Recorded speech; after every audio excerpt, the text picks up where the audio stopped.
I know how conscientious you are and how hard you work, so I know you're totally going to get this story I'm going to tell you today. I absolutely had my I'm not good enough buttons pushed today, and it relates to this idea of being a bit of a people pleaser.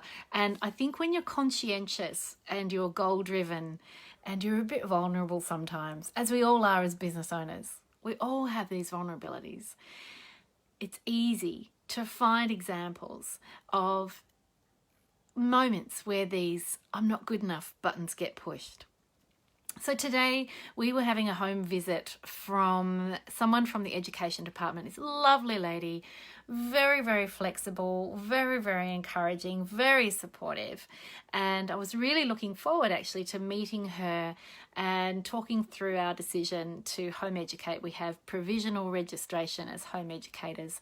And the purpose of her meeting today was to see how we've gone in this adjustment phase, to see what support we might need, offer some suggestions, and have a look at how we're going.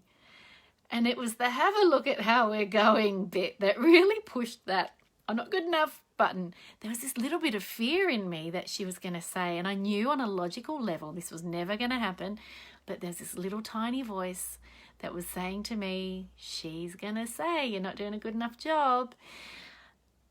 So I found myself this morning buzzing around like a busy bee, tidying, cleaning, checking that the toilet was clean, putting biscuits in the oven, fresh baked biscuits, like they were going to make a difference, doing all these ridiculous things because I had my people pleaser alert going off like this 4-alarm fire alarm yelling at me to prove to her that I was good enough at educating my kids.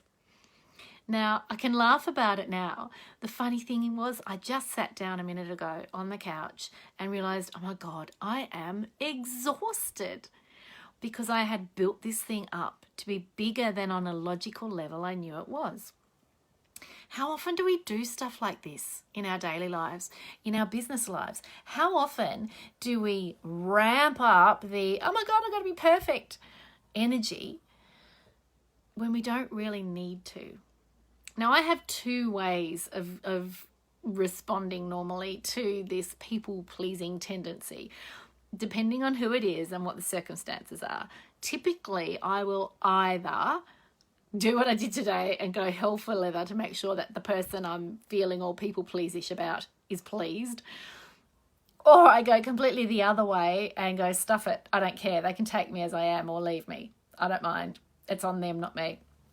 And they're basically my two default modes when I feel myself being all people-pleasish. So I caught myself doing that probably about an hour before she arrived. And I thought, that's interesting. Look at you go, you little buzzy bee, making sure that everything's perfect before this little home visit.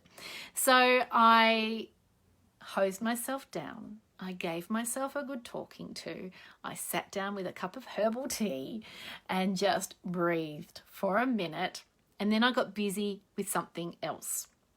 So in business, in life, it's the same deal. When our vulnerabilities get pushed, our little buttons get pressed, there are so many examples of how that can happen, right? I know that that in my business, that I'm not good enough button, that gets pressed when a team member decides it's time for them to move on.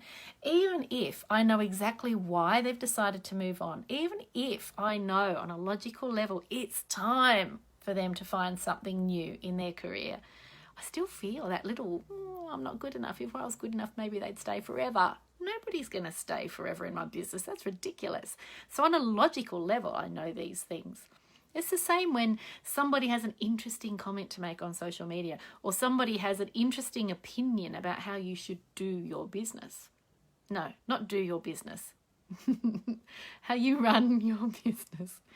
So I wanted to share this story with you because I wanted to bring that humanity to the fore and just remind you It's so normal. It is so beyond normal when we get our little vulnerability buttons, and yours might not be a people-pleasing one, it might be something else. But we all have these little buttons that get pushed, usually when we're not expecting it. And I don't think I fully realized how much energy I was putting into this meeting today until after she'd gone, and I realized how exhausted I felt. Now, she was delightful and I loved it. We spent about an hour and a half talking, and, it was just delightful and it was really helpful. And of course, she said we're doing a great job, and that was lovely. So it was validating. So I guess sometimes we all need a little bit of external validation. So in the interests of you needing a little bit of external validation, I'm here to tell you that I think you're amazing. I think you're doing an awesome job. I think that you work incredibly bloody hard, and I'm really proud of you. So go forth and continue to conquer your day. Make it fabulous in whatever way that is meaningful to you. And I will talk to you again soon. Bye for now.